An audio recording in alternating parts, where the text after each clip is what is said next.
مساء الخير طفيلات، شحالكم؟ ياك لاباس؟ ياك بخير؟ ان شاء الله سعود اموركم كامله بخير وعلى خير. مرحبا بكم معايا مره ثانيه على فيديو جديد. اذا كنتي اول مره تشوفي قناتي ما تنسيش تشتركي في القناه وديروا لي لايك. الطفيلات اللي شافت هذا الفيديو دير لايك. ومرحبا بكم مره ثانيه. بالنسبه للفيديو اليوم تحت طلب واحد الاخت طلبتني قباله قالت لي ندور شيء الكلف اللي عود جديد، يعني باغيه وصفه ديال الكلف وديال لي طاش كامله اللي سعود في الوجه. فجايبه لكم هذه الوصفه اللي سهله وبسيطه وتقد اي وحده ديرها، مكوناتها متوفره. حاولت عني نبسطها لكم قد اللي قديت، يعني درت فيها لا مكونات اللي عارفه عنهم اللي يعودوا موجودين عندكم. فيها واحد المكون رئيسي، والله زاد جوج مكونات رئيسيه هما اللي يعالجوا لنا الكلف. هذا بالنسبه للكلف اللي يعود جديد. فهذه الوصفه زينه فيها الطفيلات وتبيض البشره، ووصفه طبيعيه ما تخسر اي شيء، تصلح لجميع انواع البشره، يعني سواء بشرتك دهنيه سواء جافه سواء مختلطه اللي تصلح لك هذه الوصفه. زينه كتخلي واحد ليكلا في الوجه، كتبيض الوجه، تصقلو وتصفيه من اللي طاش، يعني توحد لون الوجه. الى عاد وجهك لونه ما متوحد، يعني فيك إطاش في حنكك ولا في جبهتك ولا شي ذا نفسه. هذه الوصفة زينة الطفيلات طبيعية، لا ديروها بعينكم مغمضين وسهلة. تعرفوني نجيب لكم على الوصفات السهلة، فلذلك الطفيلات ما تنساو لايك، راكم دائما تنساو ديروا لي لايك واشتركوا في القناة وكتبوا لي في التعليقات الوصفات اللي باغيين تشوفوا. وما تنساو تجوني الانستغرام، واي كوموند، يعني اي وحده باغا تطلب كوموند ديال الماسكات تجيني نعطيها رقم الواتساب ديالي ولا تجيني الانستغرام وفمليه نتواصلوا من قريب. ما تنساو لايك ونخليكم مع الفيديو.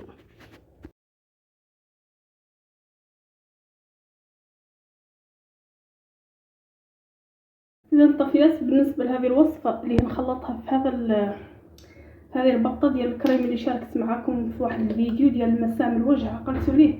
المهم راني دائما نستعمل الطفيلات، شوف شحال بقى فيه، راه كان عامر ودائما نستعمله. وقلت نخلط عليه هذه الوصفه مولي لان تقريبا الوصفه ما هي مشابهين تماما، ولكن تقريبا فيهم نفس المكونات. المهم نتوما خلطوا في جيره خاليه والله اللي كان. المهم انا الذي هذا عندي وما بغيت نخسره. بالنسبه للمكون الرئيسي في هذه الوصفه الطفيلات هو جيل الويفيرا. ضروري جيل الويفيرا في هذه الوصفه. جيل الويفيرا زوين الطفيلات، كيرطب البشره وكيصفي البشره من لي طاش، وزين في الكلف. جيل الويفيرا مليح زين لاصحاب البشره الجافه، يعني تقدري ترطبي به وجهك لا هو وحده. يعني بشرتك جافه ولا مختلطه زين.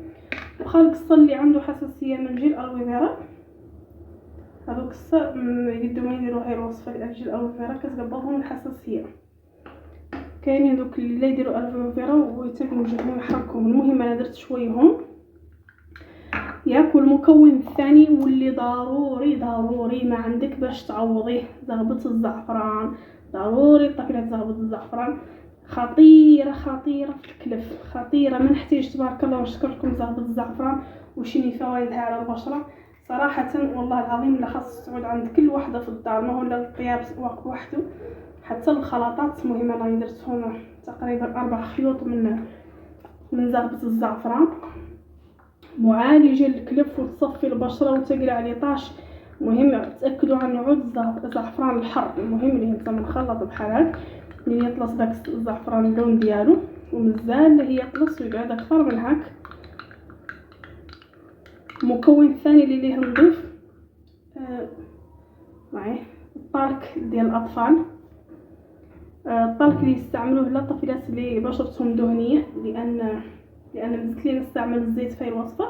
والطالك الدور ديالو انه يمص لنا داك الزيت، يعني ما يخلي هذا الكريم يدم قباله.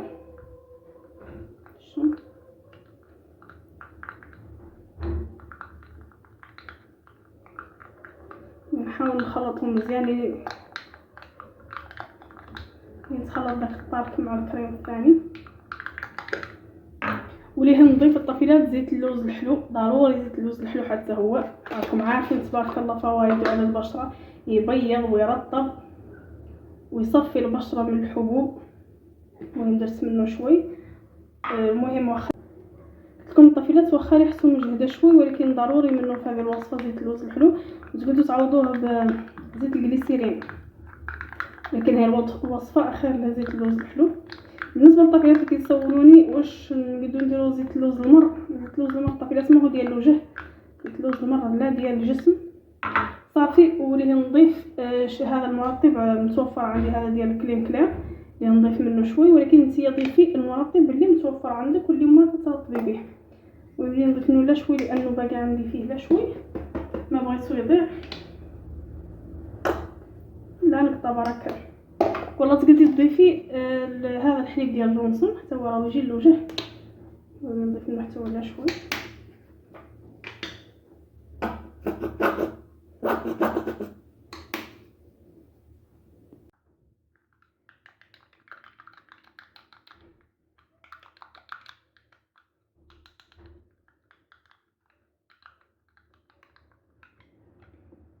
وصاي الطفيلات كان هذا هو الكريم. بالنسبه لطريقه الاستعمال كتستعمليه كاي ماسك، يعني ديري منه واحد الطبقه على وجهك وتخليه لين ينشف. هو بينشف، هو فيه الطابق وفيه مايزينا. الطفيله تضيفوا مايزينا راني الا ما هي عندي داكشي علاش ما درتها، يعني راهي كانت في الخليط الاول اللي فيه البطه فهمتيني كانت فيه مايزينا. المهم ضروري تضيفوا النشا في هذه الوصفه اللي تطبقوه على بشره تعود نظيفه، يعني تغسلي وجهك مزيان وليه ديري طبقه من هذا الماسك وليه تخليه لين ينشف تماما. راهو ينشف وليه تبداي تبرميه. هذا الماسك يبرم الطفيله، راه يبرم واخا تشوفوه بحال هكا صافي. والخليط ضروري يبقى في الثلاجه لان فيه خيوط الزعفران، ولا ما ندار في الثلاجه ليه يصوف. ضروري الطفيله هذا الخليط يجي في الثلاجه وصافي. تستعملوه يوميا ما يخسرش. زين تبارك الله هذه الوصفه نتمنى عليكم تجربوها وتردوا عليا ان شاء الله، وكتبوا لي في التعاليق اش تبغوا تشوفوا في الفيديوهات الجايه. وما تنساو لي لايك حق الطفيله، ديروا لايك الله يربحكم. خليتكم الراحه وما هباس.